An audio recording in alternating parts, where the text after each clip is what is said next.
Frequency 1836-482. Armarium Vox Aeterna. The Strangeman's No Access Radio. Episode 7. Orientation.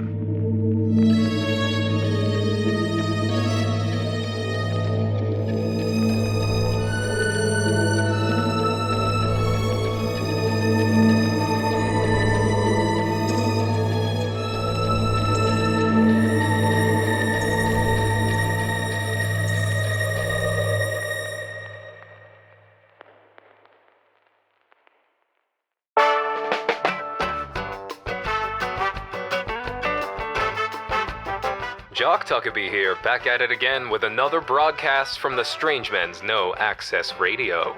Today, we are horrified to announce that there have been some updates to the hiring process. Certain site directors have been complaining to the Council of Nine, the governing body of the association, saying that our newer members of staff are too weak and fragile, with one site director from Site 13, our site director, saying in a press interview that these new staff people are so weak, like if you shoot one of them, they just die. Like that. No fanfare, no confetti, they're just dead because I shot them.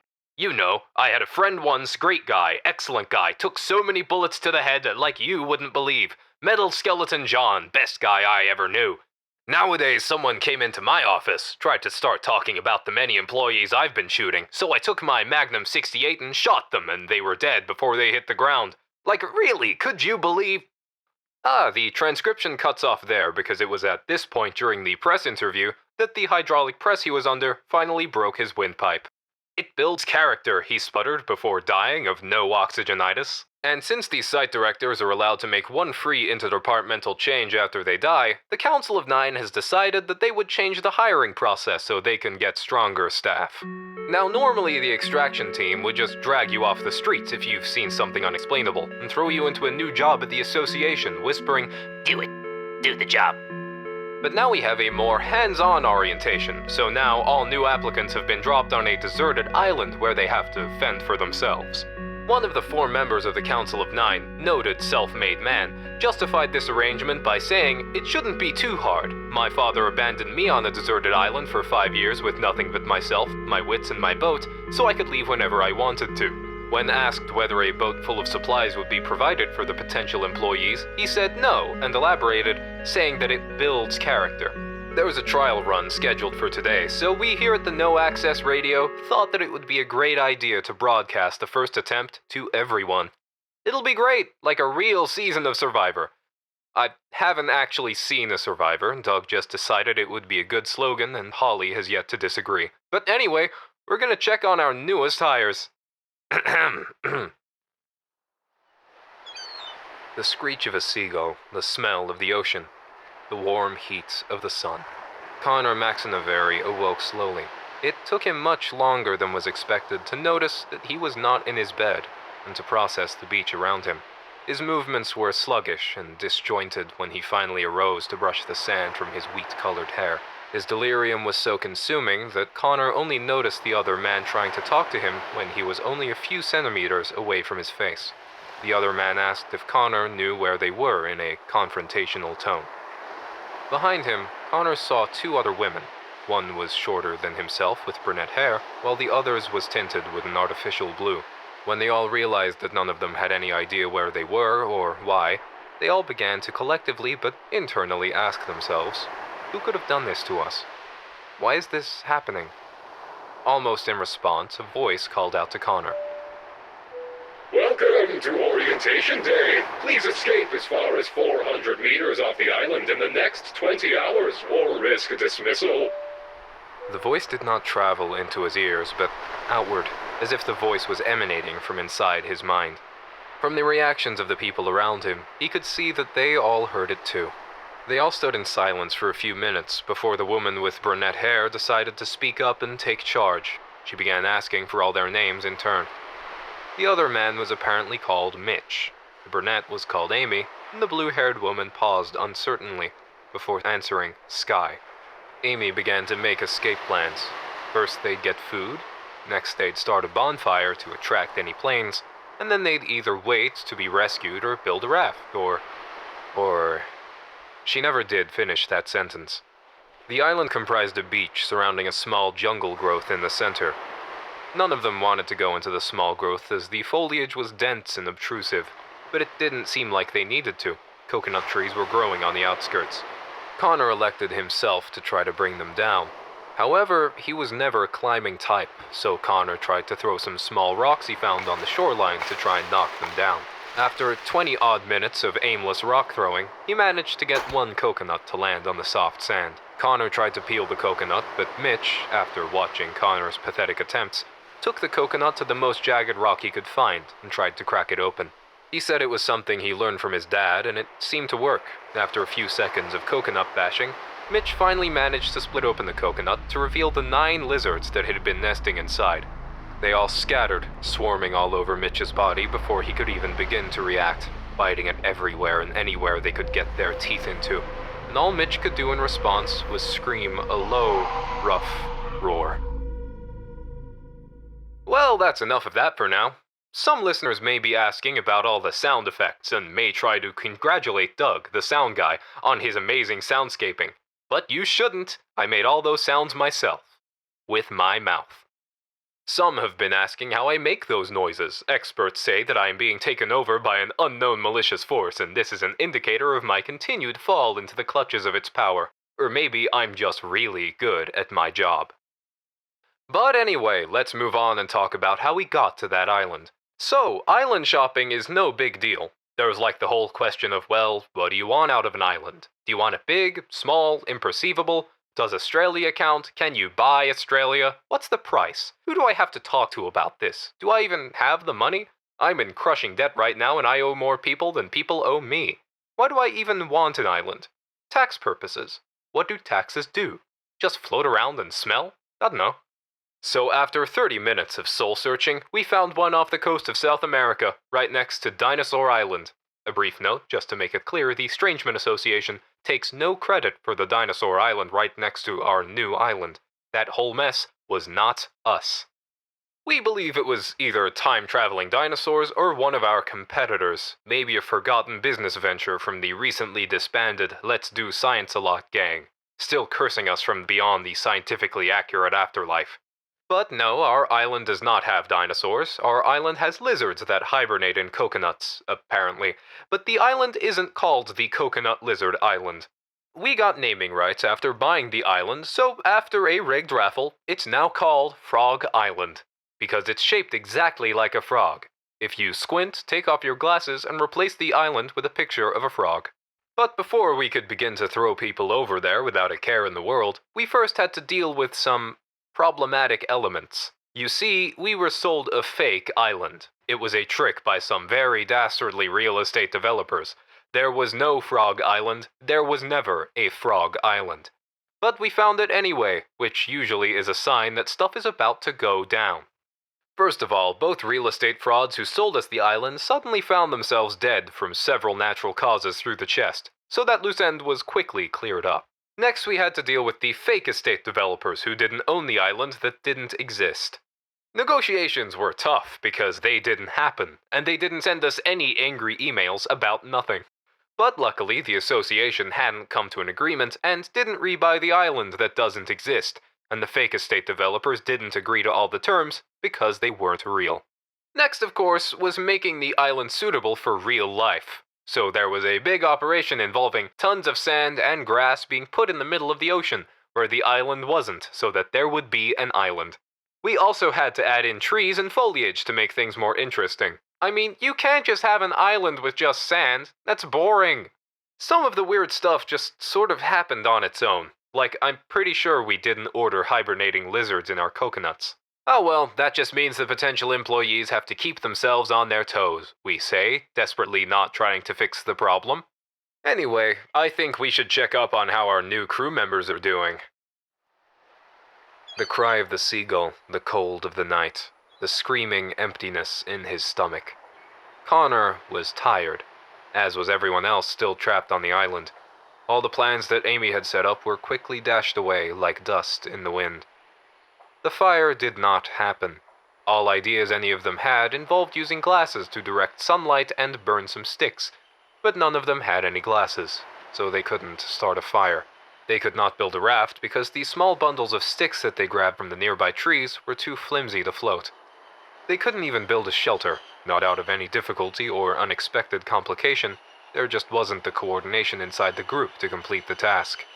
Connor was able to collect some berries from certain bushes to hand out to everyone, which gave them all a small reprieve in the face of their mounting failures. It felt good, in a way that Connor could not describe, to see their faces appreciative of his small amount of work. The simple act of assistance did not just give Connor satisfaction, it gave him a more all-encompassing contentment, like he had just fed an urge growing inside him. Mitch was getting worse. He was almost immobilized in pain after the lizard attack. The bite still hadn't healed, and he was beginning to turn a sickly pale green. No one on the island had known him before they were dropped there, so they were unsure whether his aggression was just a reaction to the bites, or whether he was always this unpleasant and violent. Sky spent most of her free time looking upwards at the clouds, or at least Connor assumed that she was looking at the clouds, for what else was up there to look at, aside from the empty blue sky. She did not observe them in peace, or wonder, as a way to take her mind off of things on the surface from whence her gaze originates, but instead she looked up at the sky in concentration, as though she was trying to find something moving in the infinite above her. Amy was fine, or at least as fine as someone could be as they're telling everyone how fine they were. Connor sat there in a circle with the others, surrounding what could have been a bonfire. What had he done to deserve this? He'd spent his life helping people. He was a nurse, and a good one, working at St. Bayek Hospital. He'd never heard of a St. Bayek, but that wasn't important to him. It was the work that he valued, it was the work that encapsulated him. One day, during one of his lunch breaks, he was told that they had brought in a very difficult patient. It was bleeding the wrong color, and whenever anyone went near any of it, they would change in ways that person telling the story described as thematically appropriate.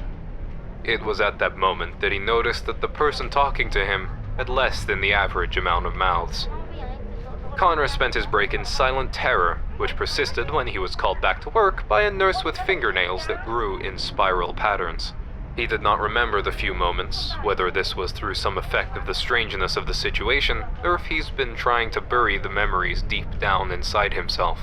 He remembered the room covered in monochrome viscera, faces with no features, faces with too many features, features with no faces, and a lot of chocolate milk.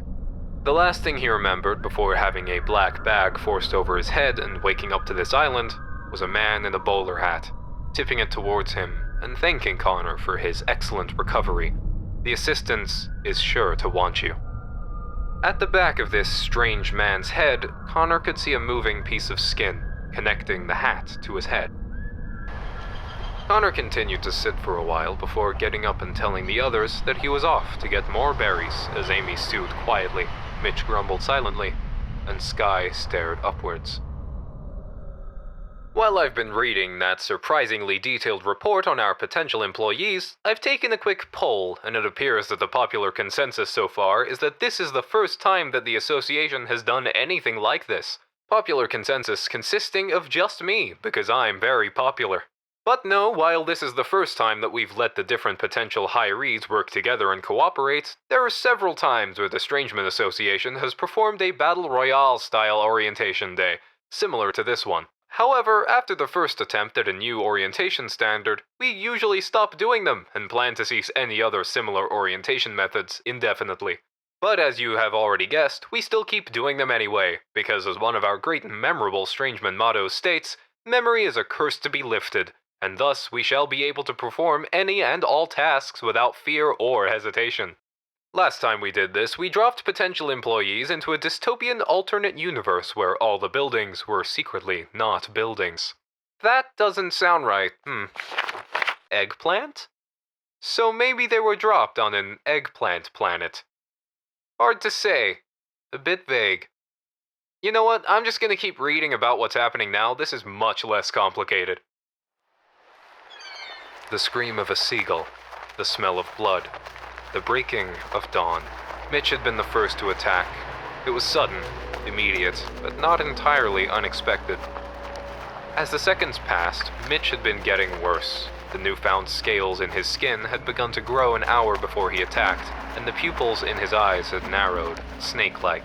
He went after Amy first, simply because she was the closest. Pure bad luck.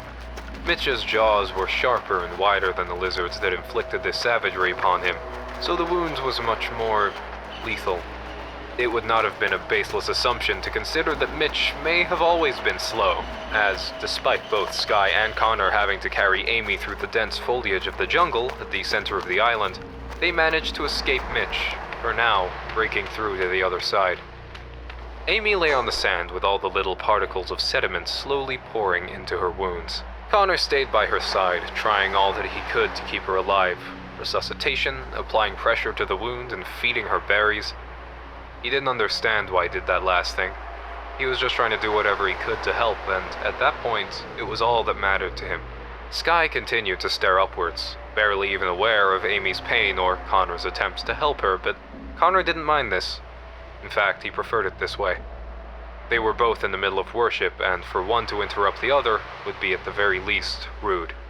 Connor stayed by her side for hours, only leaving to get food or salt water for her, and with every bit of help, of sympathy, of assistance, he felt himself become nourished by his simple acts of kindness. It would have been easier to leave her. In fact, it would have been advantageous to leave her.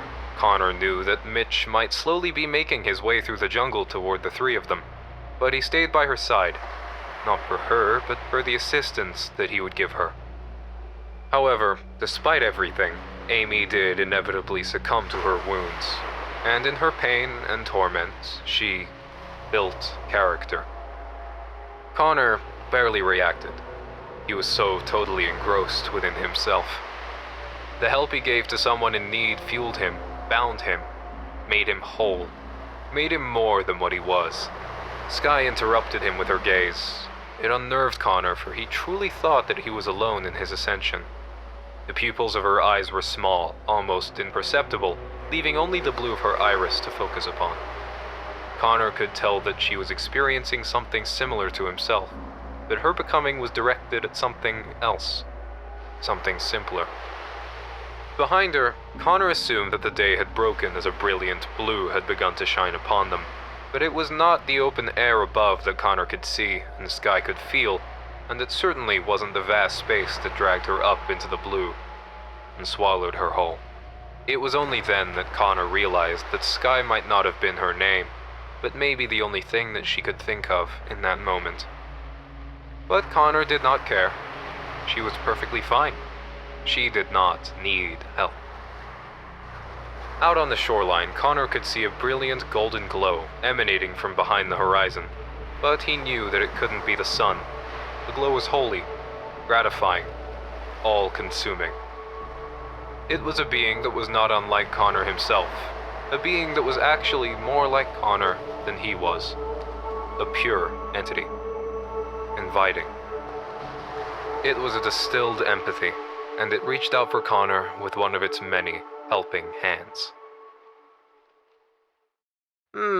And yeah, that appears to be it. Yep, all our potential employees from this orientation day are either dead or gone, so that's not going to produce reliable workers. Oh yeah, Mitch, the one who turned into a lizard after being bitten by coconut lizards. Yeah, we're not accepting him. Turning into a lizard is just bad work ethic, and the other three are currently beyond the association's reach. Now, Holly has given me a lot of studies about harsh orientation processes in all lines of paranormal work, and how they never get the results they want, and more than likely, kill, harm, and reduce the quality of the work that they do. Also, 80% of those same potential employees usually fall to a great dark power, which makes it harder to collaborate with other people. But Doug is unsubtly signaling to me that we're almost done with the broadcast, so I'm gonna have to stop here for now and not tell you about all of that.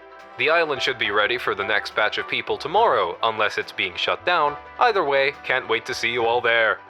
And I can't wait to see you all here, next time, on the Strange Men's No Access Radio. I'm Jock Tuckaby. Remember to forget and tune in for more spontaneous soundscaping.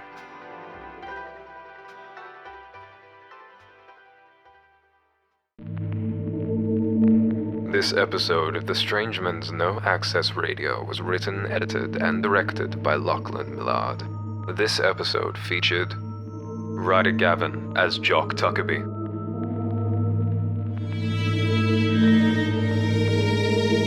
thanks for listening.